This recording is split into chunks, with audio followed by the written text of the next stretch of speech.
Bueno, gente, vamos con la segunda parte de la clase que corresponde a gráficos. Ahora vamos a comentar algunos gráficos, pero no dejen de ver en la parte teórica la parte de los gráficos que dice como de uso menos frecuente, porque también les va a servir conocerlos. Vamos a empezar. ¿En qué pensamos cuando pensamos en un gráfico? Pensamos en comunicar información sobre el trabajo que hemos hecho de una manera clara, de una manera muy visual, de una manera interesante, atractiva, y para eso necesito presentarlo bien. Se pueden comunicar ideas complejas con precisión, claridad, eficiencia, presentar una buena cantidad de información en un espacio relativamente pequeño, poder comparar series de grupos de datos, siempre cuidándonos de no distorsionar la información que estamos presentando. Nuestro gráfico necesita un título que aclare bien de qué estoy hablando, qué estoy graficando. Si tengo eje de X, eje de Y, representar bien cuál es la variable, cómo voy a estar representando las frecuencias. Necesito que el gráfico tenga todas sus partes claramente definidas. Hablando de gráficos que me permitan representar variables cualitativas y cuantitativas discretas, tenemos dos grandes grupos. Tenemos el gráfico de columnas o barras, en donde vamos a tener un eje de X donde esté la variable y un eje de la Y donde estén representadas las frecuencias. Y después tenemos también el grupo de los gráficos circulares de sectores o creo yo más conocidos como gráficos de torta. Dentro del gráfico de columnas o barras podemos encontrar barras simples, múltiples o adyacentes y barras compuestas o apiladas, y vamos a ver un ejemplo de cada una de ellas. En barra simple, estoy representando la frecuencia de cada categoría con columnas separadas para variables nominales, ordinales y cuantitativas discretas, como veníamos mencionando. Por ejemplo, si yo tengo una tabla de frecuencias con mi variable inasistencias a la cursada, puedo graficarlo de esta manera con las columnas o las barras. Entonces vemos en el eje de las X la variable, días de inasistencias que van de 1 a 4 inasistencias. Y después en el eje de las Y, frecuencia. Entonces yo con un simple vistazo puedo ver que 4 personas faltaron 2 veces en el mes de abril de 2020. Para eso me sirve graficar. Ahora, ¿puedo graficar de otra manera esta misma variable? Sí. Puedo, miren, este gráfico se llama línea de frecuencias. Es lo mismo que este, solo que puedo colocar un punto, en vez de una barra que llegue hasta la frecuencia correspondiente, puedo poner un punto que me una la variable con la frecuencia correspondiente. Entonces, tengo un día de inasistencia, una persona. Coloco un punto y tengo un día de inasistencia, una persona. Puedo graficar lo mismo también de esta manera, con una línea de frecuencias. Barras múltiples o adyacentes. Puedo comparar una serie de datos con otra. Puedo usar barras de distinto color o distinto diseño para marcar bien la diferencia. Y tienen que estar una al lado de la otra. Vamos a graficar de esta manera los datos de esta tabla de 2×2. ¿Por qué 2×2? Porque tengo dos variables, vegetariano sí o no, y hombres y sexo, y tengo dos categorías por cada variable. En vegetariano puede ser vegetariano o no vegetariano, y en sexo pueden ser hombres o mujeres en mi investigación. Entonces, voy a graficarlo con barras múltiples o adyacentes. Entonces, elegí por un lado a los hombres y por el otro a las mujeres y compararlos en cuanto a la frecuencia de vegetarianos o no vegetarianos según sean hombres o mujeres. Entonces, por ejemplo, yo me puedo fijar que de los hombres 15 no son vegetarianos y 3 sí son vegetarianos. Si voy a la tabla, encuentro esos datos. 3 son vegetarianos y 15 no son vegetarianos. ¿Qué pasa con las mujeres? Veo las tablas perdón, las tablas no, las columnas o barras de la misma altura y que llegan a una frecuencia de 15. ¿Por qué? Porque de las mujeres, 15 de mi trabajo, ¿no? De 15 no eran vegetarianas y 15 sí eran vegetarianas, que es lo que dice mi tabla.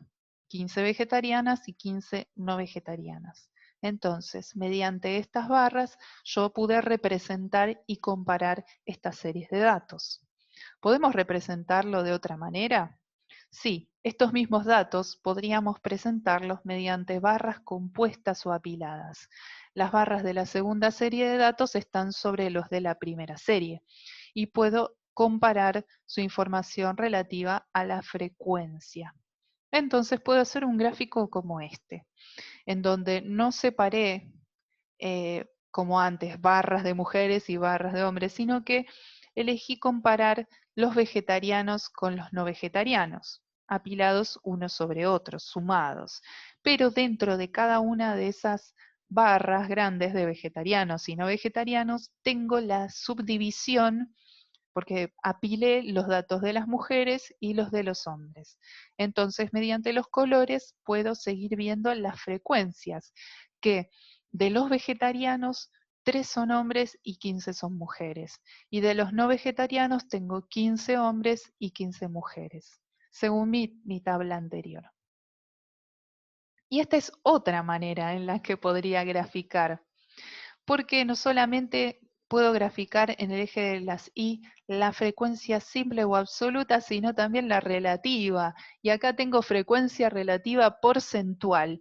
Entonces, por ejemplo, si ustedes recuerdan, vamos a ver el gráfico anterior. De los no vegetarianos tengo 15 y 15 personas. O sea, suman 30, el 50 y el 50%. Acá tengo del total de los no vegetarianos, esos 15 y 15 me hicieron el 50% de hombres y el 50% de mujeres. Es otra opción que tengo para graficar los mismos datos, según lo que yo más quiera destacar. Estoy usando información verdadera y presentándola de distintas maneras. Ahora vamos a los gráficos circulares de sectores o de torta. Estos gráficos muestran los datos como una proporción del total. Yo tengo mi gráfico circular que corresponde al 100% o a un ángulo de 360 grados y yo voy a ir marcando según las frecuencias de mis variables las proporciones correspondientes a ese círculo, las porciones de la torta correspondientes. Se usan para variables cualitativas y cuantitativas discretas cuando tengo pocos valores, porque si no tendría muchísimas secciones, muchísimas porciones de la torta y ahí ya es más difícil de un vistazo poder entender la información con total claridad. Entonces, por ejemplo, tenemos una variable nominal, grupo sanguíneo, y el porcentaje de dadores según grupo sanguíneo. Entonces tengo que este gráfico de torta se fue construyendo desde el ángulo inicial de las 12 horas en un sentido horario y ahí se fueron colocando los distintos grupos sanguíneos con sus porciones o sus porcentajes correspondientes. Y de esa manera también en las leyendas se fueron colocando los nombres de los grupos sanguíneos según los colores que yo estoy viendo. Todo tiene que coincidir y ser muy claro para que no se preste a ninguna confusión. Cuando son variables ordinales, los tengo que colocar en el orden que corresponde. Cuando son variables cuantitativas, también se ponen de menor a mayor, se pone distinta intensidad de color. Todo tiene que marcar bien lo que yo quiero transmitir. Yendo al gran grupo de variables cuantitativas y pensando más que nada en las continuas, tenemos los gráficos histograma y boxplot. Los vamos a usar mucho, más que nada los histogramas por unas características especiales que vamos a mencionar. Para poder armar mi histograma es muy importante tener el promedio y el desvío estándar. Y para armar mi boxplot necesito medidas de posición, mediana y cuartiles. El histograma está hecho de barras adyacentes. Esas barras adyacentes me ayudan a tener esa idea de continuidad, ya que estamos hablando de variables cuantitativas continuas, en donde los datos agrupados están en intervalos. Por ejemplo, en este histograma yo tengo la tensión sistólica graficada, es la variable que estoy graficando, y en el eje de las X y en el eje de las Y tengo la frecuencia. Los valores que están en el eje de las X de la variable tensión sistólica, están viendo que no son justo dónde comienza y dónde termina el intervalo, sino las marcas medias de clase. Es otra manera en la que se puede colocar en la base del histograma. Estas representaciones son muy utilizadas, muy vistas en los fenómenos naturales, como pueden ser en medicina la medición de la tensión sistólica. También lo podemos ver en el peso, en la talla, los vamos a ver mucho. Y para eso necesito tener en cuenta el promedio, la media y los desvíos estándar. Estamos hablando de distribuciones simétricas en donde las frecuencias siguen este dibujo de campana o curva gaussiana. El área bajo la curva está hablando de mi población, mi distribución de los datos. Entonces, por ejemplo, acá tenemos el peso en kilos, en intervalos, y la curva correspondiente. Hablamos de curvas simétricas, pero tenemos que saber también que existen curvas asimétricas en donde el eje de simetría está corrido. Y la media, la moda y la mediana no están coincidiendo. Por eso son asimétricas. En este gráfico estamos viendo de nuevo el histograma, la curva gaussiana, la curva simétrica, esta distribución de los datos, y estamos viendo unas letras griegas que nos hablan de los parámetros, o sea, estamos hablando de letras usadas cuando hablamos de población más bien que de muestra. Estamos hablando del valor central, la media o el promedio, y luego a los costados estamos viendo los desvíos estándar. Y tenemos que tener en cuenta que cuando tenemos el valor promedio y le restamos un desvío estándar y le sumamos un desvío estándar, obtenemos valores de un rango en donde vamos a encontrar el 68% de mi población, el 68% de mis datos. Luego, si yo resto, o sea, utilizo el rango de -2 a +2 desvíos estándar, voy a encontrar al 95% de mi población, y si lo hago con 3 desvíos estándar, al 99% de mi población. Esto se utiliza mucho para tomar decisiones de rangos de normalidad de alguna medición, de alguna sustancia en la sangre, cuando necesito construir algo que pueda servir eh, teniendo en cuenta la altura de la población, que pueda servir para la mayoría de mi población. Esos rangos me ayudan muchísimo a tomar decisiones y a saber cuáles son los valores, los criterios de normalidad que tienen en cuenta a la mayor parte de mi población. Yendo por último al boxplot, se puede llamar también diagrama de caja o diagrama de bigotes también, está así en algunos lugares también. Es un gráfico representativo de las distribuciones de conjuntos de datos. O sea, histograma también tiene una distribución de conjuntos de datos, pero la manera de graficarlo es distinta.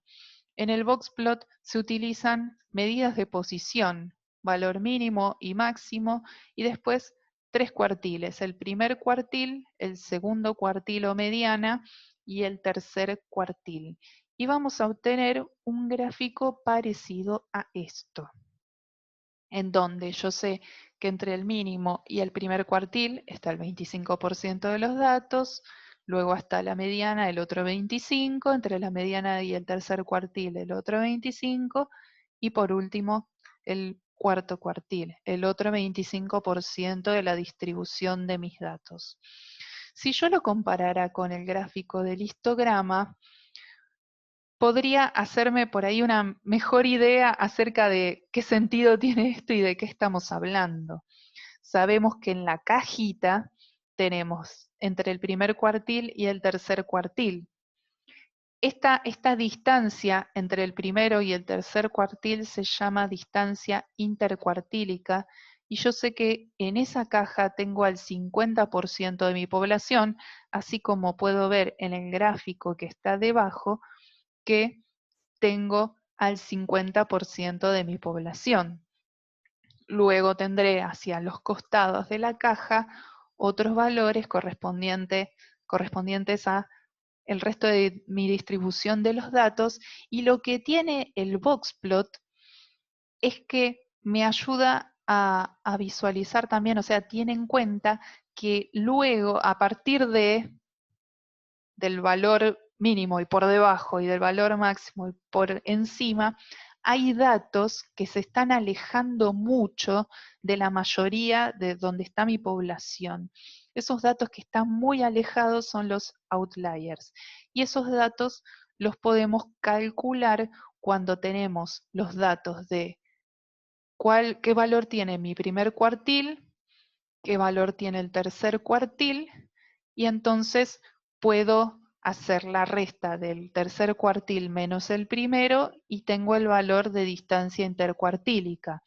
Entonces, si hago esa cuenta y luego hago por 1,5 y ese valor se lo resto al valor del primer cuartil, tengo el valor del outlier inferior suave.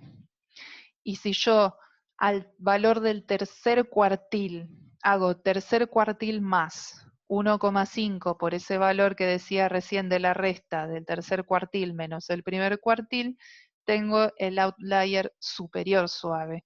Y luego, si en vez de 1,5 para multiplicar hago 3 y hago el resto de la cuenta, tengo los outliers extremos. Podemos pedirles que hagan cuentas de ese estilo. En la ejercitación van a tener un ejemplo.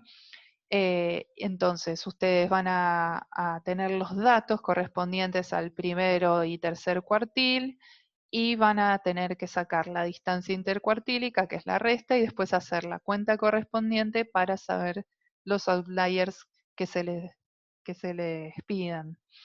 Pero bueno, volviendo a lo que es la idea del gráfico, es un gráfico muy bueno para comparar con otras distribuciones de datos. A veces puede pasar que se le coloquen varias cajitas de manera vertical, como está en el dibujo de la derecha, varios boxplot correspondientes, por ejemplo, uno a cada país, y comparar distintos países de cierta variable. Entonces sirve mucho para poder comparar estas series de datos. Lo que no tenemos en este tipo de gráficos, a diferencia del histograma, es ideas de las frecuencias, sino que tenemos directamente ideas de dónde están las medidas de posición, pero no tenemos muchísimos más datos como si solemos tener, o sea, como si podemos ver en los gráficos de histogramas. Y por último, acá también tenemos una manera de repasar lo que veníamos viendo recién, ¿no? Hay un mínimo, un máximo, un primer cuartil, un segundo cuartil o mediana y un tercer cuartil. Y con esos datos podemos armar un boxplot, y luego también haciendo las cuentas que mencionábamos antes, podemos sacar cuáles son los valores de los outliers. No dejen de ver en la guía, en la parte teórica, los gráficos que por ahí no vamos a ver con mucho detenimiento en esta materia, pero sí les van a servir para otras materias, para tener en cuenta de qué se tratan y cómo están construidos. Así que les deseo muchos éxitos, estudien mucho, repasen y hagan los ejercicios y pregunten las dudas. Nos vemos.